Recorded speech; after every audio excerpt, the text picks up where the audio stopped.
ahora hemos hecho todas nuestras pruebas sobre una sola pieza, sobre una sola figura, pero podemos añadir todas las que queramos.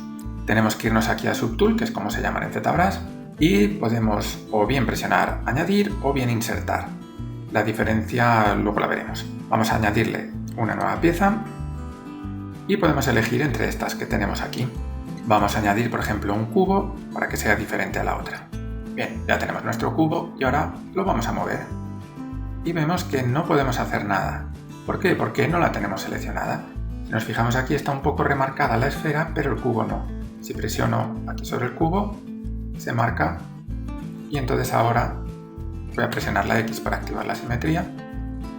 Ya podría deformarlo. Voy a desactivar la perspectiva. Imaginaos que no queremos que estén en el mismo sitio. Entonces para eso tenemos que utilizar el gizmo. Para activar el gizmo podemos hacerlo con cualquiera de estos tres botones. El comando de mover, el de escalar o el de rotar. Vemos que no cambia nada. Esto es porque está heredado del antiguo Transpose, un sistema que se utilizaba antes, que seguramente veamos a lo largo del proyecto. Estos tres comandos, como veis, se activan con la W mover, con la E escalar y con la R rotar. Entonces el atajo sería pues con cualquiera de ellas, W, E o R, nos va a sacar el gizmo. Y la Q, vemos aquí, que es la de pintar. Yo normalmente presiono la Q para trabajar con los pinceles y la W que la tengo al lado para sacar el gizmo. Bien, pues el gizmo es muy sencillo. Tiene unas flechas y tiene unas circunferencias. Voy a desactivar la simetría. Con las flechas movemos en la dirección en la que está apuntando la flecha. Arriba, para adelante. Y con las circunferencias giramos el objeto en el eje en el que está la circunferencia. Hacia adelante o hacia atrás. Pero además de eso, tenemos estos cubos aquí que lo que hacen es deformar en esa dirección. Si yo presiono aquí sobre este cajoncito, lo que hace es alargarlo o estirarlo hacia arriba o al contrario, hacerlo más pequeño. Voy a presionar Control Z y lo vamos a dejar en el centro como está. Los movimientos del gizmo siempre van a ser en relación a donde esté colocado el propio gizmo. Si yo ahora roto aquí, va a girar respecto a donde está el gizmo colocado. Control Z, pero imaginad que quisiera que el eje fuera esta esquina. Entonces puedo presionar Alt y se remarcan aquí estas esquinitas y si presiono puedo llevarme el gizmo hacia allá. Entonces ahora, cuando lo hago girar, lo haría sobre esa parte. Y todas las acciones que haga utilizando el gizmo se van a hacer desde ese lado. Si presiono Alt sobre la flechita, me va a mover el gizmo en ese eje.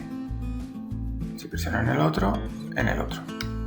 ¿Vale? Para que los modificadores sean desde ese punto en concreto. Si quisiéramos volver a centrar el gizmo en nuestra figura, pues simplemente le damos a este botoncito y nos lo lleva al centro. Veis que está en el centro por arriba y en el centro por los lados. Y si, por ejemplo, hemos girado el gizmo, aquí presiono Alt y he movido los ejes, si quiero resetearlos, presiono Alt y le doy aquí a esta flecha para que se reseteen. ¿Vale? Ya lo tenemos reseteado respecto a los ejes. Muy bien, pues ya que hemos hablado de las subtools, vamos a hablar de cómo se guarda en ZBrush. Como decimos que es un programa un poco raro, lo normal sería que me fuera a Archivo y Guardar. Save As y guardaría mi documento.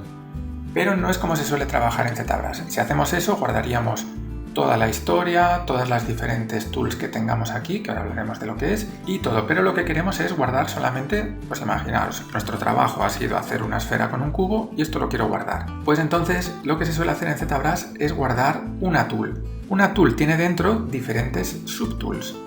¿Vale? Cada subtool sería una pieza distinta y la tool sería el documento que engloba todas esas subtools. Lo lógico para guardar sería venirnos aquí al panel de tool, que ya está abierto por defecto, y darle a Save As. La guardamos donde queramos, la vamos a llamar prueba y ya la tenemos. Imaginaos que reiniciamos ZBrush y queremos volver a cargar esto. Cerramos, hemos vuelto a abrir ZBrush y o bien nos aparece así o nos aparece con el Lightbox. Si nos aparece el Lightbox, lo vamos a quitar. Si habíamos guardado nuestro proyecto desde aquí, vamos a cargarlo también desde aquí, no desde File y Open.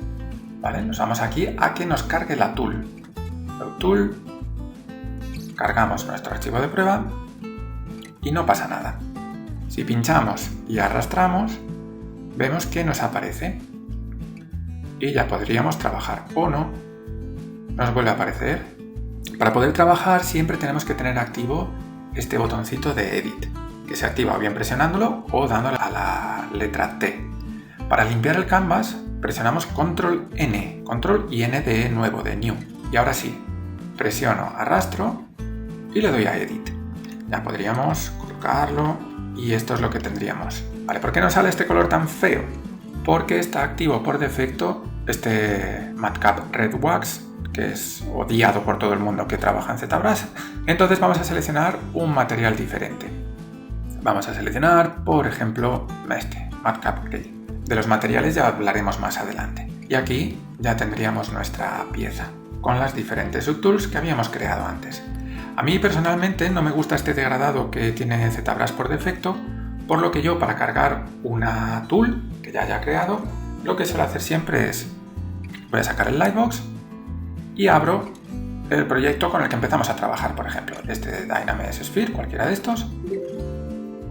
Lo guardamos y vemos que ya nos cambia el fondo, es más agradable a la vista. Y ahora aquí ya directamente haríamos lo mismo. Si nos fijamos aquí, ya tenemos el Edit activado, por lo que cuando cargue mi tool no me va a pasar lo de antes. Ya la tengo aquí directamente y cuando arrastro no se me crea otra. Pues esta es la forma de guardar y de cargar nuestros documentos en ZBrush.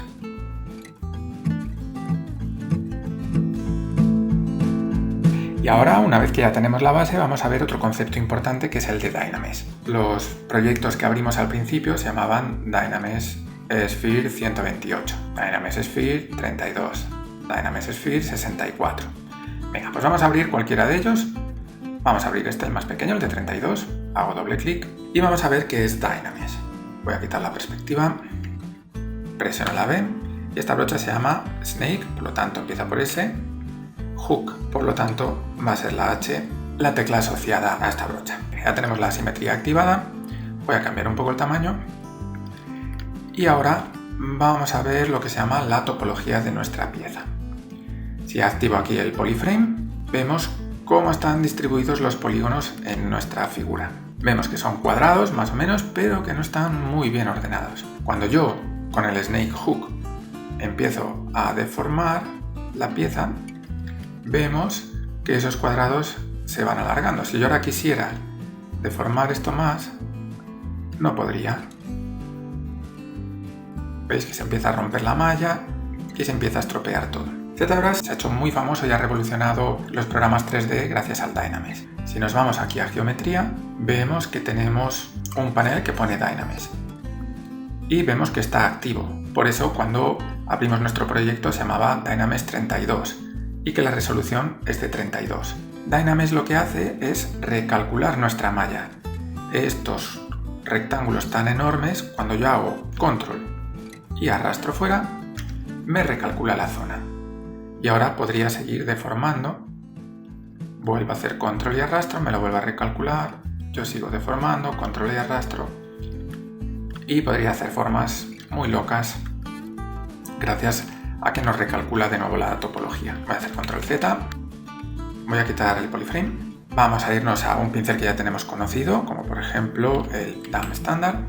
Si yo quiero hacer aquí una línea mucho más pequeña, no tengo resolución suficiente para poder hacerlo, porque nuestros polígonos tienen el tamaño que tienen y actuamos sobre cada uno de estos vértices cuando esculpimos. Entonces lo que tendría que hacer sería aumentar la resolución. En lugar de 32 le voy a poner, por ejemplo, 64. Y hacemos lo mismo, Control y arrastramos. Entonces vemos que el tamaño de los polígonos, Control Z, es mucho más pequeño, de hecho la mitad de pequeño. Si yo ahora quiero hacer esa raya, puedo un poco mejor, pero todavía a lo mejor no es la resolución que yo quiero. Entonces puedo modificarlo. Hago Control y arrastro y vemos que ahora tenemos una malla mucho más densa. Y tal vez ahora vamos a suavizar. Tal vez ahora sí que puedo hacer una línea con la resolución que necesito. Bien, pues gracias a Dynamesh podemos estar recalculando nuestra malla continuamente y darle la resolución que necesitemos en cada momento. Esto tiene un inconveniente, lógicamente, que es que aumenta el número de polígonos y que también es mayor la potencia del ordenador que necesitamos para mover más polígonos. Dynamesh se suele utilizar para buscar la forma básica de nuestra figura, de nuestra pieza. Y una vez que ya la tendríamos, abandonaríamos Dynamesh para pasarnos a otra cosa, que es aquí en el panel de geometría. Vemos que a continuación de Dynamesh, tenemos el Tessimate este, que es una cosa parecida pero en la que no vamos a entrar. Es que tenemos Dynamesh y Z-Remesher. Primero voy a hacer un Dynamesh un poco más pequeño, de 120 por ejemplo, para que veamos cómo son estos polígonos. Vemos que tiene algunos triángulos, algunos cuadrados y que la topología no está ordenada. En el otro lado tendríamos el Z-Remesher. Z-Remesher lo que hace es buscar una forma más ordenada de colocar nuestros polígonos. Entonces voy a desactivar el Dynamesh y voy a venirme a Z-Remesher. Aquí en Z-Remesher lo que vamos a hacer es decirle cuántos polígonos queremos que tenga nuestra figura. Aquí por ejemplo está 5, que realmente son 5000, ahora mismo estamos en 38.000. De todas formas le voy a dar. Damos, empieza a calcular y va a reestructurar nuestra malla. Y vemos que ahora los polígonos están mucho más ordenados. Vamos a quitar los polígonos y aquí nos pasaría lo mismo. Como solamente tengo 9000 polígonos, porque al estar trabajando en simetría tenemos el doble de polígonos de los que le mandamos, si necesitamos más resolución, lo que vamos a hacer no es recalcular la malla, sino dividirla. Voy a suavizar esto un poco. Y si vamos ahora al polyframe, vemos que nuestros polígonos están mejor ordenados y ahora, si yo intento hacer estas líneas que intentaba hacer antes, vemos que todavía no tenemos resolución. Por lo tanto, me voy a ir aquí arriba a geometría, dividir, y lo que vamos a hacer en el momento en el que presionemos este botón es dividir por 4 cada uno de los polígonos que tengamos. Tenemos aquí 8000, casi 9000 polígonos, 9 por 4, 36, nos vamos a acercar a los 35.000 polígonos. ¿Veis? 35.000 polígonos. Ahora ya puedo hacer una raya con mayor definición. Si vuelvo a dividir, volveríamos a multiplicar otra vez por 4 y cada vez puedo darle más definición. Lo bueno de este sistema es que, además de poder aumentar la resolución, vamos a poder volver al estado original. Y si vemos los polígonos, siempre van a estar ordenados de la misma manera. Da igual en el nivel de subdivisión que estemos, aunque realmente se están dividiendo por 4 al ir aumentando de nivel. Y estas serían las diferencias entre Dynamesh y una topología un poco más ordenada, que conseguimos a través del Z-Remesher.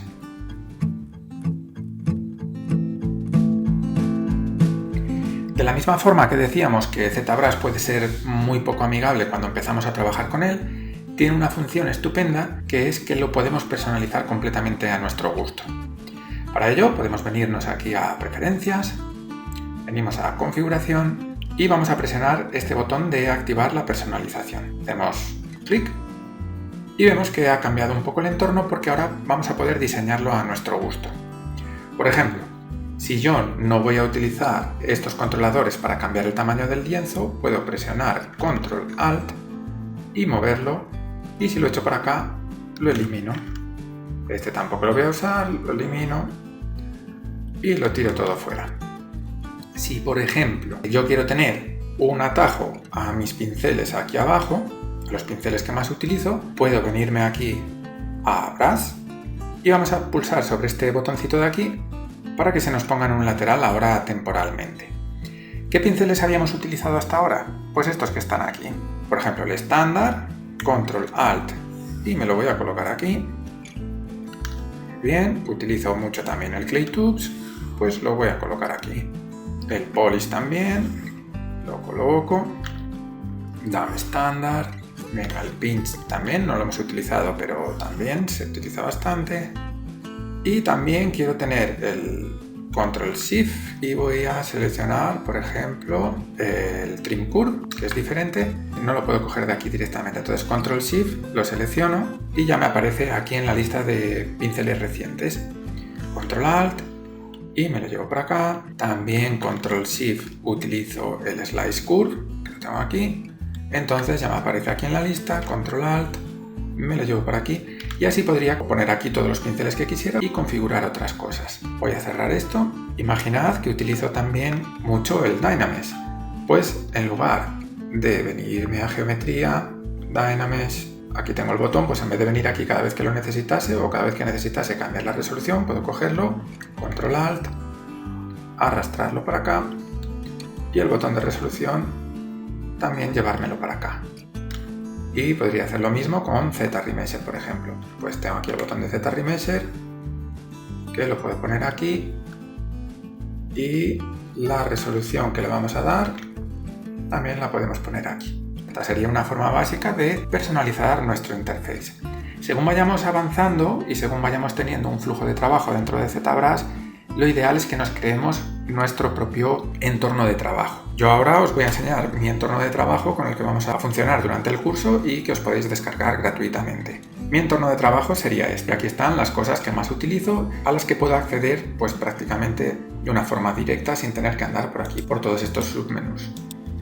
Cargar una interfaz en ZBrush es sumamente fácil, solamente tenemos que irnos aquí a Preferencias, Configuración, Load UI, elegimos la ubicación donde lo tengamos descargado, lo seleccionamos y automáticamente ya se nos carga. Si hemos creado nuestro propio interfaz personalizado, pues haríamos el proceso inverso, que sería venirnos aquí y en lugar de cargarlo, pues salvarlo. Y para que aparezca esto siempre que iniciemos ZBrush, simplemente le damos a Store Config y listo. Cada vez que reiniciemos, nos aparecerá ya directamente esta interfaz. Si al cargar este interface no te cupiesen todos los botones porque estás trabajando en un monitor un poco más pequeño, siempre puedes venir aquí a Preferencias, Interface y cambiar el tamaño de los botones. Reinicias ZBrush y ya se van a hacer más pequeños. Yo lo tengo a 42, pero si tu monitor es más pequeño lo puedes poner a 38 o vas jugando un poco con este parámetro hasta que se adapte más o menos al tamaño de tu monitor. Y ya ves que aquí te pone, una vez que lo has cambiado, que se ajustará una vez que hayas reiniciado ZBrush.